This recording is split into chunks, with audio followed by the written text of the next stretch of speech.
थेस्सलुनीकरास पहली पत्री अध्याय 5 देखो और वचन 16 से आगे 18 तक देखो। जिनके पास बाइबल है वो अपने बाइबल में ध्यान दे। मैं फिर से कहता हूं, मेरे पौलुस की थेस्सलुनीकरास पहली पत्री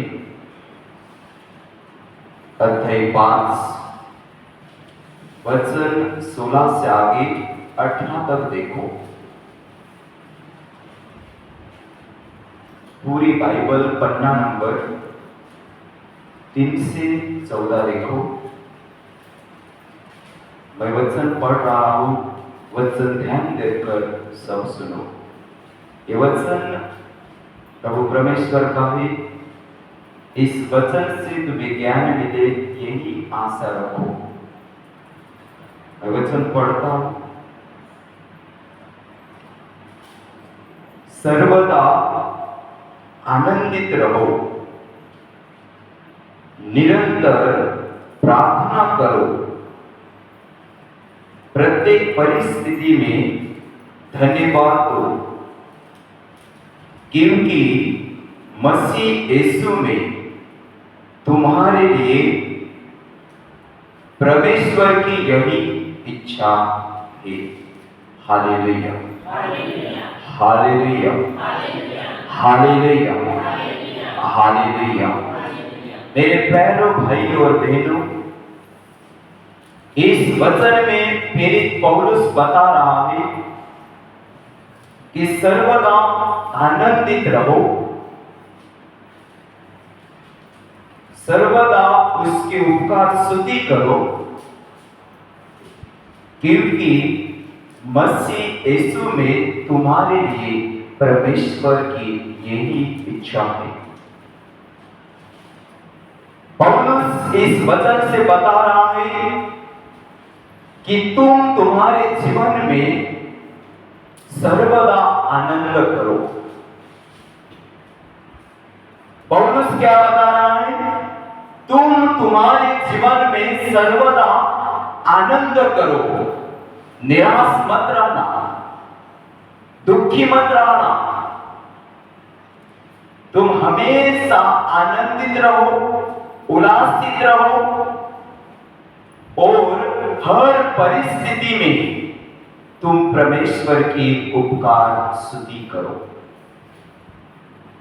तुम दुखों की परिस्थिति में रहो, फिर भी तुम उपकार स्तुति करो, या आनंद के परिस्थिति में रहो, फिर भी तुम उपकार स्तुति करो। कौन बता रहा है?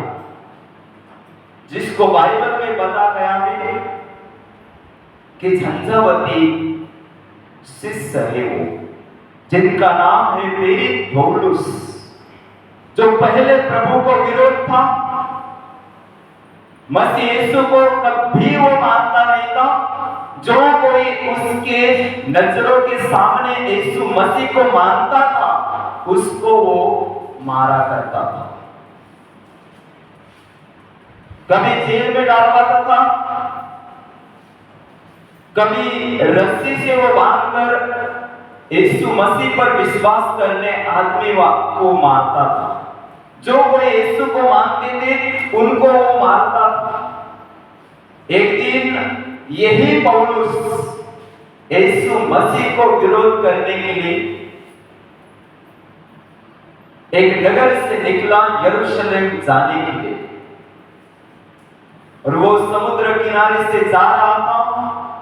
तभी आकाश प्रभु ने खुला किया और आकाश से एक ऐसा सामर्थ्य उतरा, ऐसा पवित्र आत्मा उतरा, ऐसा प्रकाश आया, ऐसी रोशनी आई कि उस रोशनी से वो गिर गया, क्योंकि वो घोड़े पे बैठकर सवार करता था। और वो गिरने के बाद वो अंधा बन गया। अंधा बनने के बाद वो जिस नगर से निकला था यरूशलेम जाने के लिए, उसी नगर में गया। और यहूदा सांभर करीब आदमी था, उसके घर में उसको उसके सिपाही लेके गए। Hallelujah, hallelujah, hallelujah. और 3 दिन पीड़ित पौलुस ने नहीं पानी पिया था, नहीं अन्न खाया था, नहीं किसी से बातचीत की थी। जो कोई उसको पूछता था खाना खाओ, वो रोने लगता था। 3 दिन वो रूम में था। तीसरे दिन उसको एक दर्शन हुआ कि एक आदमी आएगा तेरे पास और वो तेरे आंखों के ऊपर उसका हाथ रखेगा, उसी समय तेरा अंधापन निकल जाएगा और तू देखने लगेगा। और जो प्रभु का चेला था, जिसका नाम हनन्याह था, उसके बारे में उसको दर्शन हुआ। और तीसरे दिन हनन्याह उसके पास आया और यहूदा सांभर को पूछने लगा, यहाँ तरसुसी शाऊल कहाँ रहता है? वो रोमी है।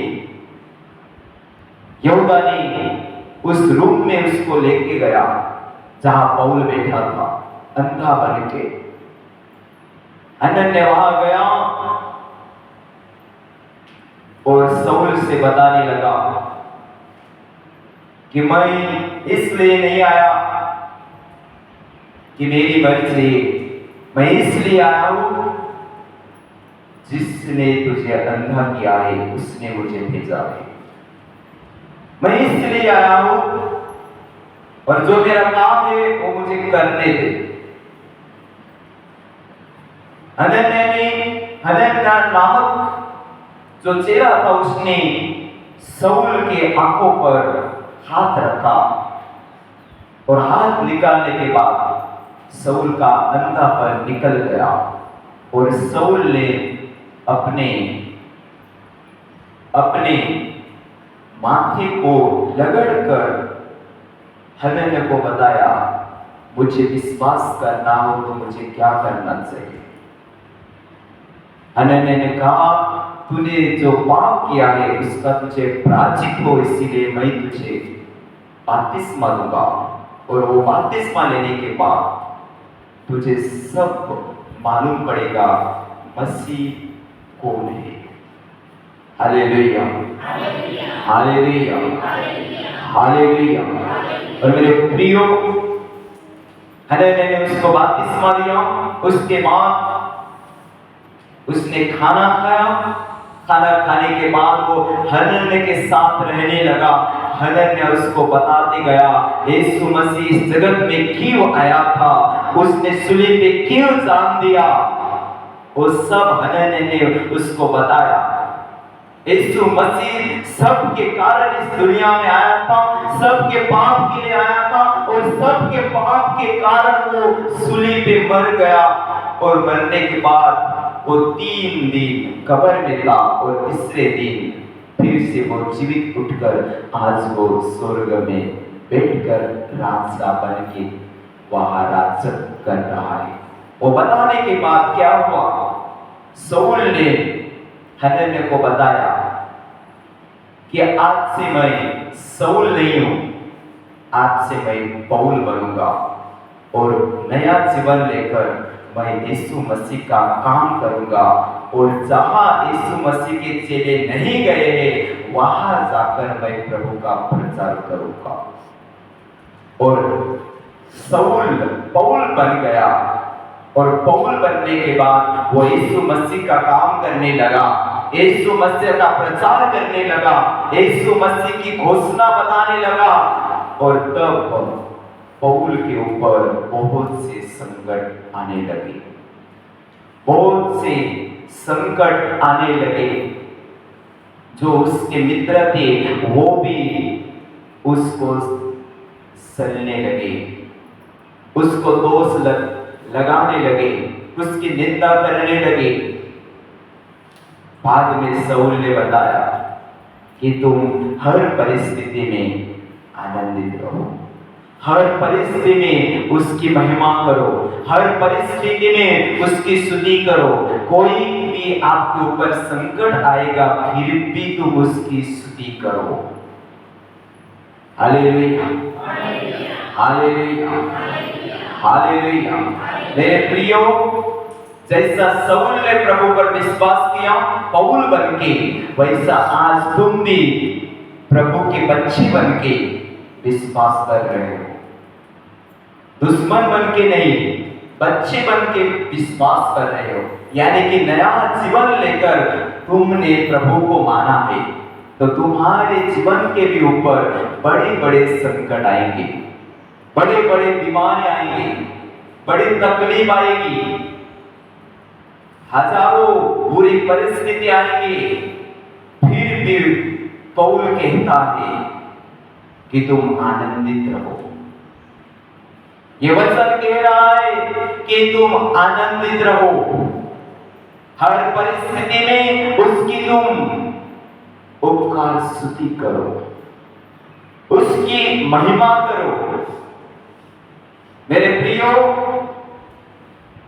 आज विश्वासी आदमी क्या सोचते हैं मालूम है?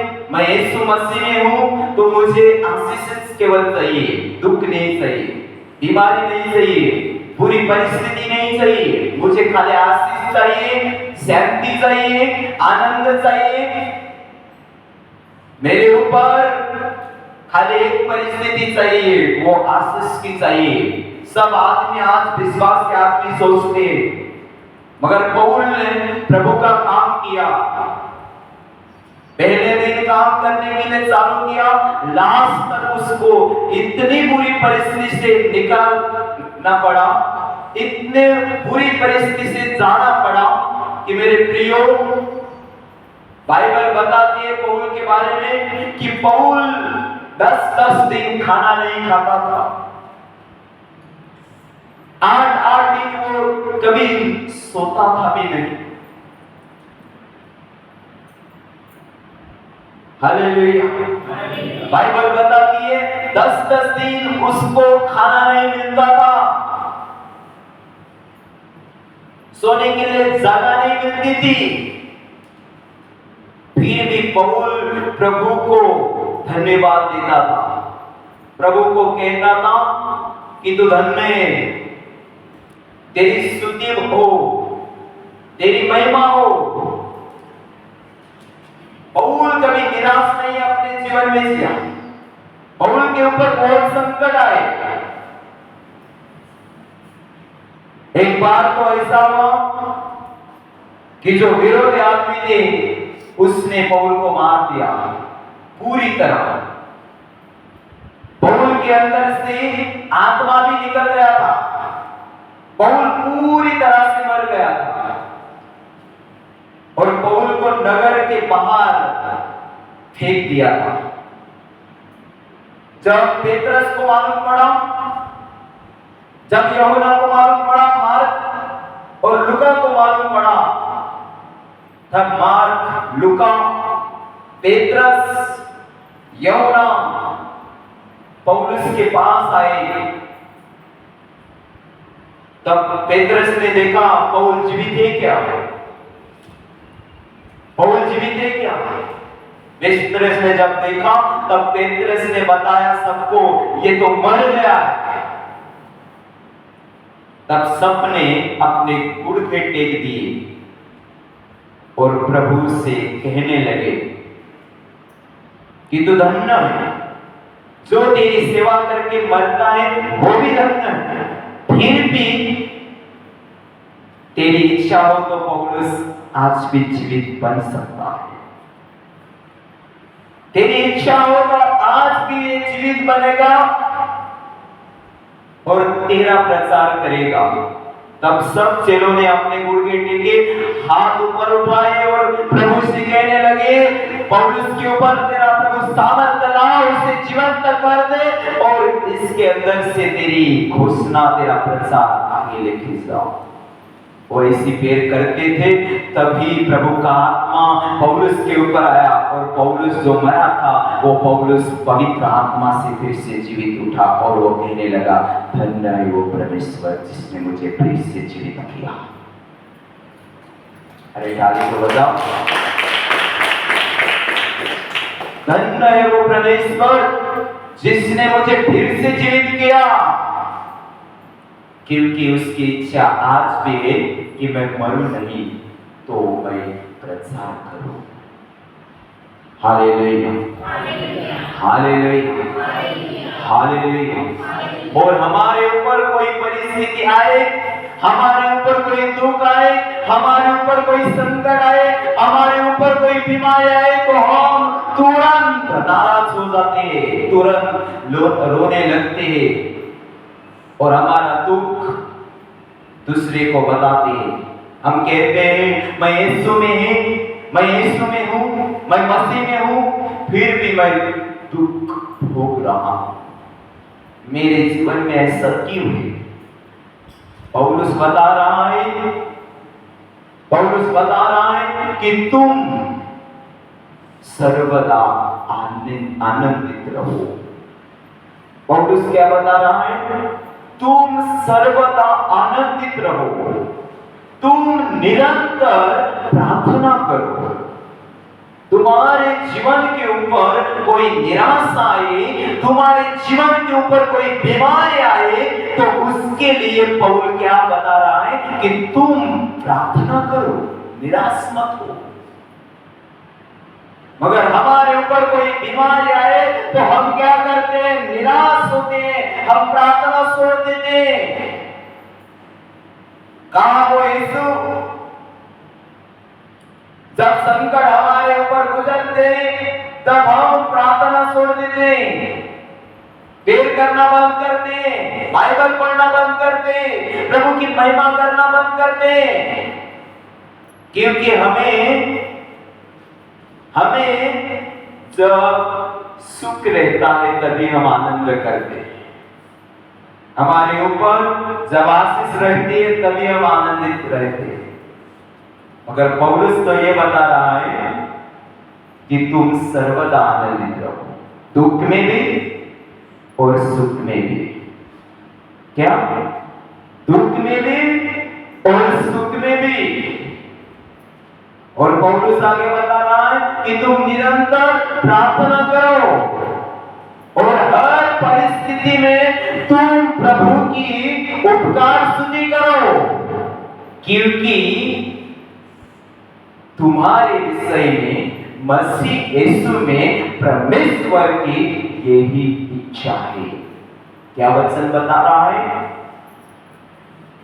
जो कोई विश्वास करने वाले आदमी हैं उनको क्या वचन बता रहा है कि तुम्हारे लिए परमेश्वर यीशु में मसीहा यीशु में परमेश्वर की इच्छा यही है कि तुम दुख में भी आनंदित रहो, सुख में भी आनंदित रहो और हर समय में प्रार्थना करो, और वो भी निरंतर प्रार्थना करो। निरंतर कहने लगे तो निरंतर का अर्थ है तुम हमेशा प्रेयर करो, तुम सुबह प्रार्थना करो, तुम दोपहर प्रार्थना करो, तुम शाम को प्रार्थना करो, यानी कि निरंतर प्रार्थना करो। या उसके बीच के टाइम में कोई बीमारी आए तो उस बीमारी के लिए भी तुम निरंतर प्रार्थना करो। Hallelujah, hallelujah, hallelujah. आज कोई आदमी तो ऐसे कहते हैं कि हमें खाली सुख सही है, हमें दुख नहीं सही है। बराबर? बहुत से आदमी कहते हैं कि हमें खाली सुख सही है, हमें दुख नहीं सही है। बाइबल में कहां लिखा है कि तू विश्वास करे तो तेरे ऊपर दुख नहीं आएगा?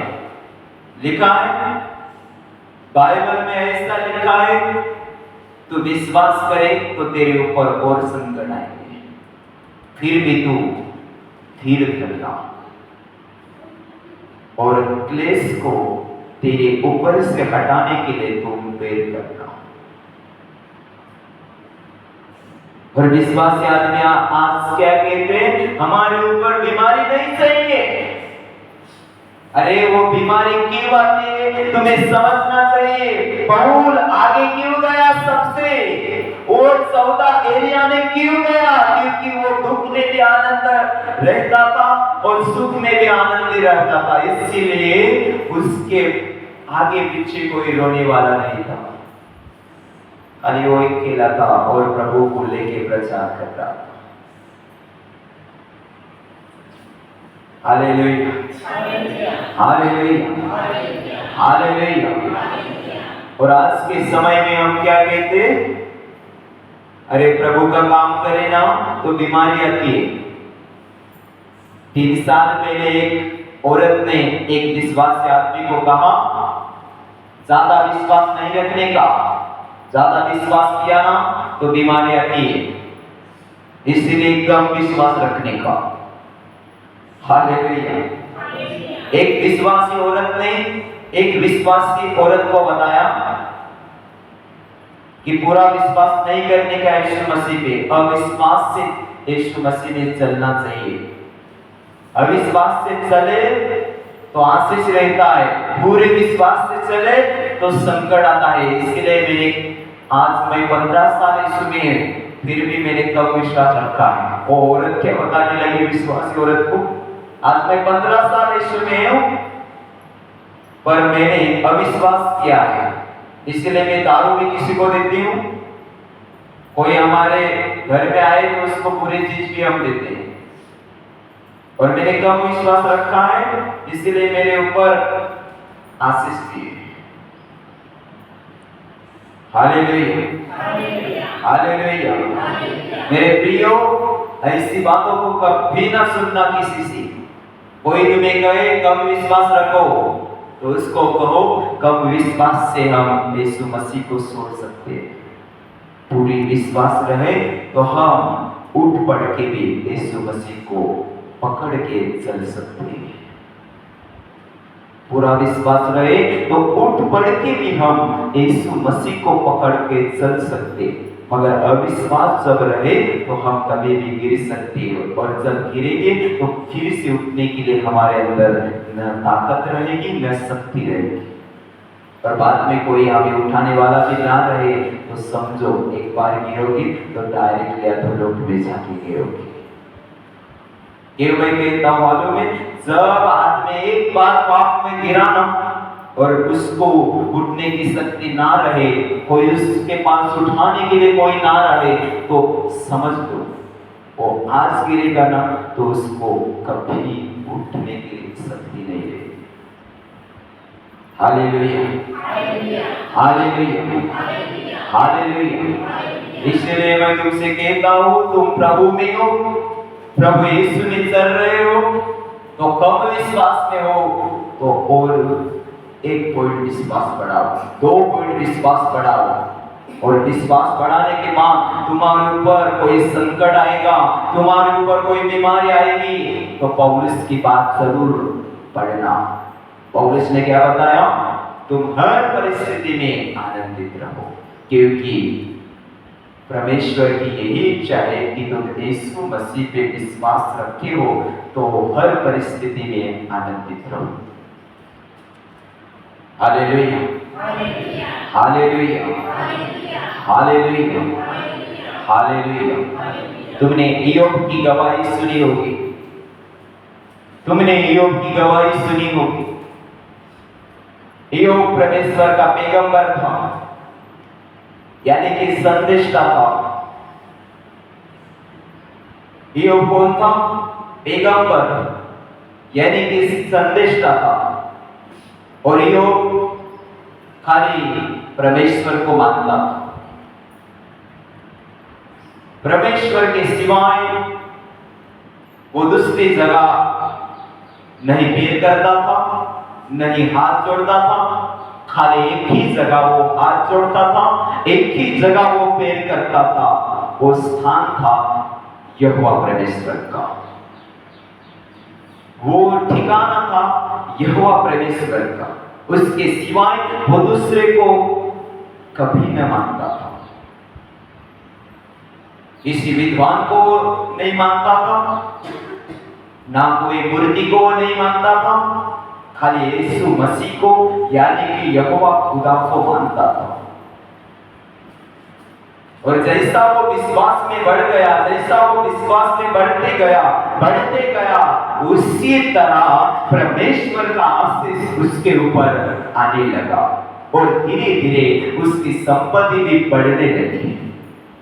उसके पास 100 भेड़े थे, उसके बाद 300 भेड़े हो गए। उसके पास ऊंट थे, वो भी 3 से बढ़ गए।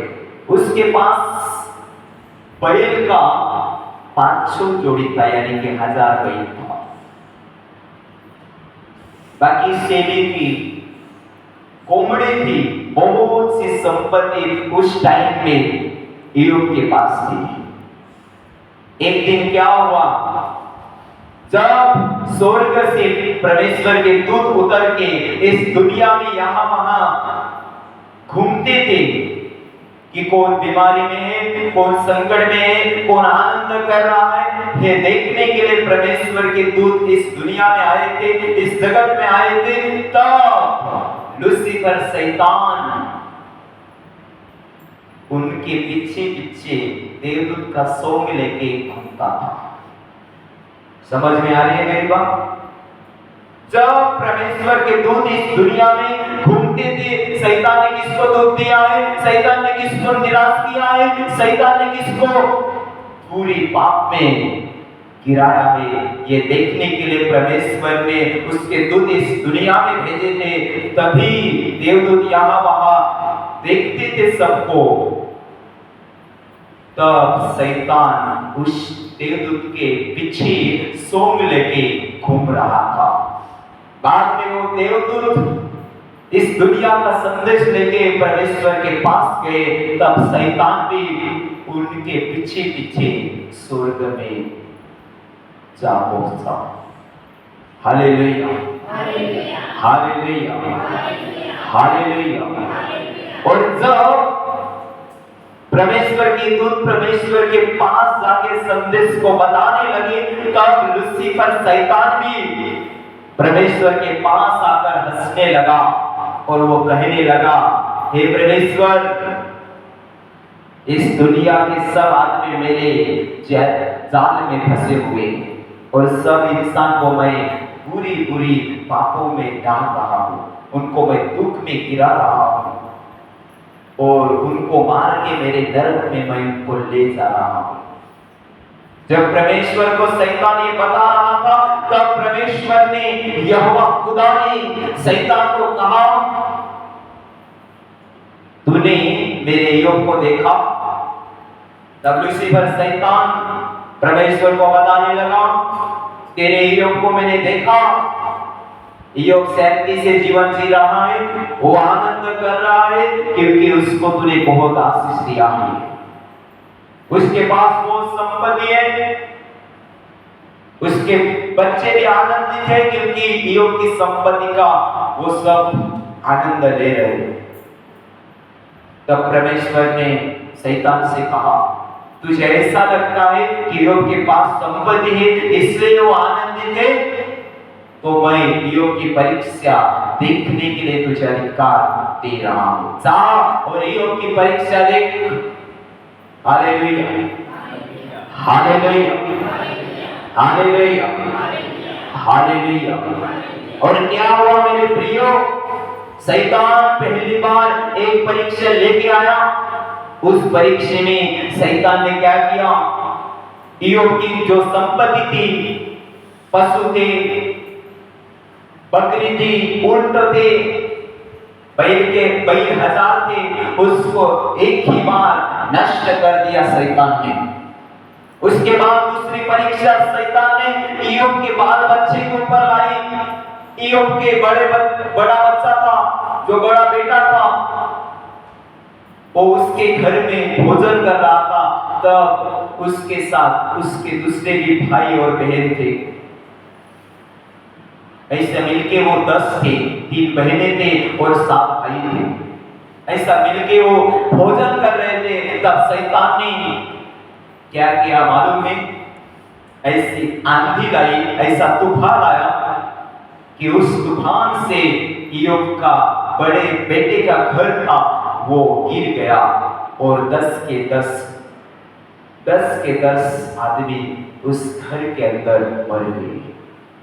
3 लड़की मर गए और 7 बेटे मर गए।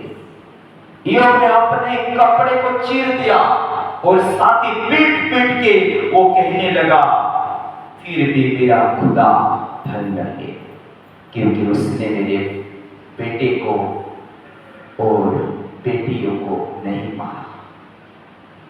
उसने मुझे दिया था, उसने लिया, मैं उसको धन्यवाद देता हूँ। इय्योब बड़े दुख में था, निराशा उसके जीवन में आ रही थी, फिर भी उसने हाथ उठाकर परमेश्वर को धन्यवाद दिया और कहने लगा, धन्य है वो परमेश्वर जिसने मुझे बच्चे दिए, जिसने मुझे संपत्ति दी, वो संपत्ति भी उसने ली और वो बच्चे भी उसने लिए। मेरे बेटे मरे नहीं, मेरी संपत्ति मरी नहीं, उस जिसने दिया था वो लेके गया, वो निराश नहीं हुआ। मगर आज के टाइम में क्या होता है, एक विश्वासी आदमी खाली बुखार में गिरता है, फिर भी वो क्या करता है मालूम है? यीशु मसीह से प्रार्थना करके देखता है, नहीं बीमारी गई तो यीशु को छोड़ के वैद्य के पास आता है और कहता है, मैं यीशु में गया मगर मेरी बीमारी नहीं गई। तेरे ऊपर इसलिए बीमारी नहीं आई कि तू अविश्वासी बन, इसलिए आई कि तू उस परिस्थिति में भी आनंदित रहे, उस परिस्थिति में भी तू खुशी का आनंद करे। इसलिए शैतान तेरे ऊपर परीक्षा लाता है, हर विश्वासी आदमी को परीक्षा में डालता है। Hallelujah, hallelujah. मेरे प्रियो, शैतान ने इय्योब का सब नष्ट किया, उसके बाद भी इय्योब दुखी नहीं हुआ, उसके आपके अंदर से अश्रु सच में गिर गए, मगर इय्योब अंदर से आनंदित था, आत्मा से आनंदित था। बाद में क्या किया, फिर भी परमेश्वर की वो स्तुति कर रहा था। इसीलिए परमेश्वर ने शैतान से कहा, देख शैतान, इय्योब का तू सब संपत्ति नष्ट किया, बाल बच्चे को नष्ट किया, फिर भी इय्योब मेरी महिमा कर रहा है, तुझे दुख नहीं लग रहा है शैतान? तब शैतान ने कहा, इय्योब का प्रेम उसके बाल बच्चे के ऊपर नहीं था, इसीलिए उसके बच्चे मर गए, फिर भी वो दुखी नहीं हुआ। देखो शैतान कितना लबाड़ है, बराबर ना? गए 2023 पहले साल, गए 2023 पहले बरस यीशु मसीह इस दुनिया में आया था, तब यीशु मसीह की भी शैतान ने परीक्षा ली। तब शैतान ने यीशु को क्या कहा, ये पत्थर ले, क्योंकि तू 40 दिन उपवासी था, इसलिए अभी तुझे बहुत भूख लगी हो, इसलिए पत्थर को बना रोटी और खा ले, उससे तेरा पेट भरेगा। यीशु मसीह शैतान की बात सुन के फंस गया क्या? उसके मोह में गिर गया क्या? नहीं, यीशु को मालूम था ये शैतान मुझे हराने के लिए मेरे से करवा रहा है, इसलिए शैतान का ये रचा हुआ जाल समझ के यीशु ने कहा, मनुष्य केवल रोटी से नहीं, परमेश्वर के मुंह से निकले हुए हर वचन से जिएगा। शैतान चल निकल जा मेरे सामने से, शैतान निकल गया। उसी तरह शैतान ने इय्योब की भी परीक्षा देखी, तब शैतान परमेश्वर को क्या बताने लगा इय्योब के बारे में कि इय्योब का प्रेम नहीं था बाल बेटे के ऊपर, इसीलिए वो दुखी नहीं हुआ। Hallelujah, hallelujah, hallelujah.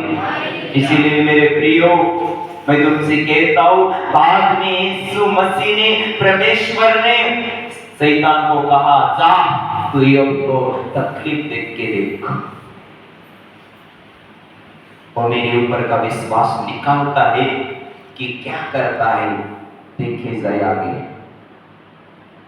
आगे क्या हुआ। शैतान ईयोब के पास आया और ईयोब के ऊपर शैतान ने ऐसी बीमारी डाली कि शैतान ने ईयोब का पूरा शरीर कुष्ठ रोग की बीमारी से भर दिया और ईयोब का सब शरीर फोड़ से भर गया और बाद में उसका शरीर बड़े बड़े फोड़ों से टूट गया। और क्या हुआ, उसके अंदर से लस बाहर आने लगी। इसीलिए ईयोब ने क्या किया, गरम राख लेके उसके घाव के ऊपर लगाया। गरम धूल के अंदर, मिट्टी के अंदर वो जाके क्या किया, सो गया। फिर भी उसको आराम नहीं मिला, पर उसके मुंह के अंदर से परमेश्वर के विषय में एक भी पूरी बात उसने नहीं कहा कि मेरा परमेश्वर ऐसा है, मेरा परमेश्वर वैसा है। वो दुख भोग रहा था, सहन कर रहा था और बताता था कि मेरा परमेश्वर धन्य है, क्योंकि ये बीमारी उसने मुझे नहीं दी, शैतान ने दी है। Hallelujah, hallelujah, hallelujah. और मेरे प्रियो, शैतान ईयोब की परीक्षा देखते गया।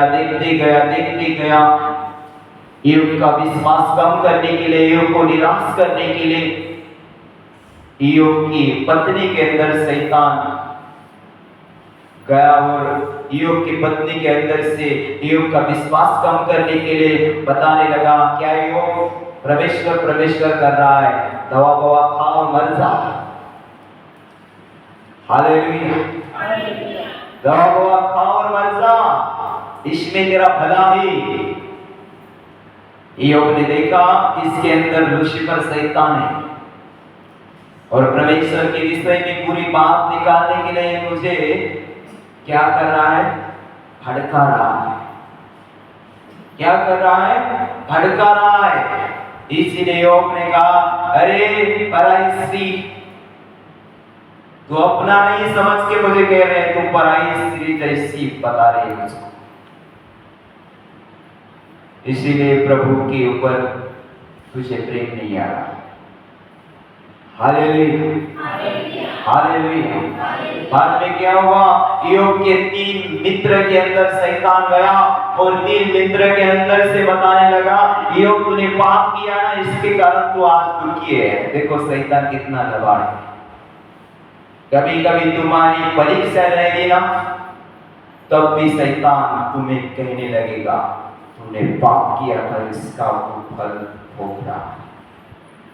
मगर उस वक्त तुम्हारी इतनी भी गलती नहीं रहेगी और तुम्हारी परीक्षा रहेगी। और दूसरे आदमी को लेके आएगा शैतान और बताएगा तू कहाँ तो गलती कर रहा है, इसीलिए आज तू तकलीफ में ये परीक्षा। तब तुम ईयोब के विषय में ध्यान दो।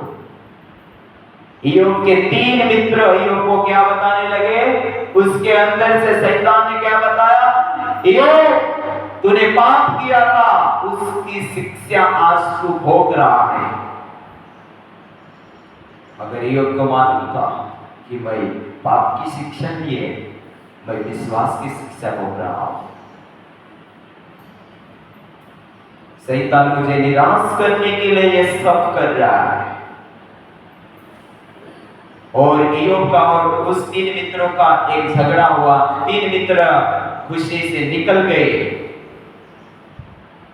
और वो जाने के बाद एक मैदान में गए। वहां ऐसी आंधी आई कि उस आंधी से परमेश्वर का आवाज निकल के उस 3 मित्रों को बताने लगा, जो पाप की शिक्षा नहीं विश्वास की शिक्षा भोग रहा है, उसको तुम, उसका क्या है ना, जाओ और अभी जाओ और इसी समय ईयोब के पास जाके ईयोब को बताओ कि तेरे पाप के कारण तुझे शिक्षा नहीं हुई, तेरा विश्वास बढ़ा है, इसीलिए तू शिक्षा भोग रहा है।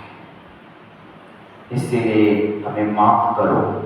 3 मित्र गए और ईयोब से कहने लगे, अभी क्षमा करो क्योंकि तुम्हारे विषय में हम गलत बोले।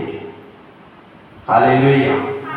और बाद में क्या हुआ, इय्योब भी लास्ट परमेश्वर को बताने लगा कि सब कहते हैं कि तेरे मेरे पाप की शिक्षा मुझे हो रही है, सब कह रहे हैं कि तेरे पाप की तुझे शिक्षा हो रही है, इसीलिए परमेश्वर अभी तू बता कि मैं किस कारण शिक्षा में हूं। तब खुदा मसीह यीशु मसीह कहने लगा, तेरा जुबान बड़ा नहीं है, मुंह छोटी है, तो ज्यादा मत बोल। परमेश्वर क्या बताने लगा, तू छोटा है, तेरा मुंह बड़ा नहीं है, ज्यादा मत बोल। पृथ्वी के अंदर किसने पाए बनाए तेरे को मालूम है? पृथ्वी किसके ऊपर खड़ी है तुझे मालूम है? नहीं मालूम है तो मुझसे जुबान मत लड़ा। तुझे मालूम है ना कि तेरे विश्वास की परीक्षा है, तो मुझसे सवाल मत लड़ा। चुप। परमेश्वर योग से कहा, चुप, तेरी परीक्षा है, इसीलिए मुझे कुछ मत कह। और बाद में क्या हुआ, इय्योब प्रभु के सामर्थ्य से गिर गया और उसी सामर्थ्य से इय्योब के ऊपर की सब बीमारी निकल गई और इय्योब शैतान के बीच में विजयी हो गया और परमेश्वर की महिमा करने लगा कि खुदा धन्य है। Hallelujah, hallelujah, hallelujah. इसलिए पौलुस बता रहा है कि तुम हर परिस्थिति में क्या रहो, आनंदित रहो। तुम हर परिस्थिति में आनंदित रहो, हर परिस्थिति में प्रार्थना करो, हर परिस्थिति में तुम आनंदित रहो। कभी निराश ना हो, कभी दुखी ना हो। तुम्हारे ऊपर कोई बीमारी आए तो उसके लिए प्रार्थना करो और प्रभु से कहो कि तुम्हारे ऊपर मेरा विश्वास है, इसीलिए हर परिस्थिति में भी मुझे आनंदित रहने के लिए सिखा प्रभु। Hallelujah, hallelujah, hallelujah. कभी कभी मेरे ऊपर भी कोई बीमारी आती है, मैं भी थोड़ा सा निराश कभी हो जाता हूँ, मगर कभी कभी आईने के पास आके आईने में हंस के बताता हूँ, शैतान तो मेरे पीछे ना, मेरा हंसी देख। हालेलुया। शैतान तो मेरे पीछे ही ना, मुझे निराश करने के लिए मेरा चेहरा देख, दुखी है या आनंदित है। और इसके बाद जो कोई बीमारी आती है, जो कोई संकट आती है, धीरे धीरे निकल जाता है। मैंने कितने बार अनुभव लिया, कभी कभी तो शैतान ने अपने ही आदमी के द्वारा तकलीफ दी, फिर भी शैतान को मैं हमेशा बताने लगा, शैतान मैं निराश नहीं हूँ, मेरा चेहरा मुझे आईने में भी खुशी में दिख रहा, तू मुझे कभी निराश ना कर सके। Hallelujah, hallelujah. इसलिए मेरे प्रियो, तुम आज प्रभु यीशु पर विश्वास करने वाले लोग हो, तो परमेश्वर की एक ही इच्छा है तुम्हारे विषय में कि तुम यीशु पर विश्वास रखे हो, तो उस विश्वास के द्वारा तुम हर परिस्थिति में आनंदित रहो, हर परिस्थिति में तुम प्रार्थना करो और हर परिस्थिति में दुखी मत रहना। तुम हमेशा परमेश्वर को याद करके हमेशा आनंदित रहो, सुख रहो या दुख रहो, दोनों टाइम में तुम हर्षित रहो, आनंदित रहो। यानी कि तुम आनंदित रहोगे तो परमेश्वर भी आनंदित रहेगा और शैतान निराश रहेगा। मगर तुम जब रोओगे तब शैतान हंसेगा और तुम जब आनंद करोगे तब शैतान हमेशा रोता नजर आएगा परमेश्वर को। इसलिए मैं तुमसे कहता हूँ कि जो बात पौलुस ने कही है कि तुम हर परिस्थिति में आनंदित रहो, तो तुम रहना सीखो और कभी दुखी मत रहना। दुख आए फिर भी ज्यादा प्रेम करो, प्रार्थना करो, बाइबल पढ़ो, प्रभु की महिमा करो इस गीत के पुस्तक से, या तुम्हारे अंदर नए नए गीत हो तो उससे महिमा करो। ज्यादा महिमा में रहो, ज्यादा बाइबल में रहो, ज्यादा फास्टिंग में रहो, ज्यादा प्रेयर करने के लिए रहो। यानी कि ज्यादा तुम बेर करोगे उसमें भी शैतान रोएगा। ज्यादा तुम बाइबल पढ़ोगे तब शैतान देखेगा इसको मैं तकलीफ दे रहा हूँ फिर भी ये बाइबल पढ़ रहा है, यानी कि ये निराश नहीं है। शैतान क्या देखेगा, उसको मैं तकलीफ दे रहा हूँ फिर भी ये बाइबल पढ़ रहा है, यानी कि ये निराश नहीं है, आनंदित है। मैं इसको तकलीफ दे रहा हूँ फिर भी ये प्रार्थना कर रहा है, यानी कि ये निराश नहीं है, ये आनंदित है। और तुम जब कोई दुख में रहो तो ज्यादा गीत पढ़ो और प्रभु की महिमा और स्तुति करो, आराधना करो, तब शैतान देखेगा कितना मैं इसको दुख दे रहा हूं फिर भी ये गान बोल रहा है, प्रभु की उपासना कर रहा है। कभी कभी तुम का कोई वस्तु लाते हो और उस वस्तु को ऐसा मत खाना, उसके ऊपर प्रभु की उपकार स्तुति करो और उसके बाद वो खाओ। बाद में शैतान कहने लगेगा हर समय में आनंदित है। मैं कभी कभी ये माइक पकड़ता हूँ फिर भी प्रभु को कहता हूँ धन्य है तू मेरे हाथ में माइक दिया, यानी कि हर टाइम में हम आनंदित हैं। ऐसे कभी कभी क्या होता है, हम बाजार से कोई वस्तु लाते हैं, फल लाते हैं, बराबर फल के ऊपर प्रभु की उपकार स्तुति नहीं करते कि ये प्रभु ने दिया, हम वो खरीद के लाते हैं, इसीलिए हमारे 120 जाते हैं, 200 जाते हैं, इसीलिए हम तुरंत वो काटते हैं और खाने लगते हैं। मगर वो किसने बाजार में लाए, इंसान ने? झाड़ के ऊपर कैसे लगे, इंसान ने लगाए, आदमी ने लगाए या कोई औरत ने लगाए? खुद यीशु मसीह लगाता है। बाजार से हम खरीद के लेके आते हैं तो हम क्या कहते हैं, बहुत महंगा लिया। तुम्हें महंगा क्यों लगता है मालूम है? तुम उसके ऊपर उपकार स्तुति नहीं करते। कीवी फल कितना महंगा रहता है, मैं कीवी फल लेके आता हूँ और मैं कहता हूँ धन्यवाद तूने मुझे कीवी फल दिया, और मैं तुमसे सबसे कहता हूँ जो फल तुमने किसी ने खाया नहीं हो ना वो फल मैं खा चुका हूँ। क्यों? बाजार में 500 रुपया होना फिर भी मैं लेके आया हूँ और उसके ऊपर मैं प्रभु का उपकार स्तुति करता हूँ कि प्रभु को कहता हूँ कि प्रभु बहुत दिन से ये फल की मैं राह देखता था, तू मार्केट में लेके आया मेरे लिए, बाजार में लेके आया मेरे लिए, मेरे घर में भी लेके आया मेरे लिए, इसीलिए तेरी उपकार स्तुति हो आज मैं खाता हूँ। मैं प्रभु को धन्यवाद देता हूँ। कोई भजिया लेता है, कोई वड़ा पाव लेता है, दुकान वाले ने बनाया इसलिए हमें याद नहीं आता कि ये वड़ा पाव दुकान वाले का है, किसने दिया? हम पहले देखते हैं किसने दिया, वड़ा पाव बनाने वाले। वड़ा पाव बनाने वाला किसने इस दुनिया में भेजा? अपने आप आया, खुदा ने भेजा। तो उसके उपकार स्तुति हर समय में करो।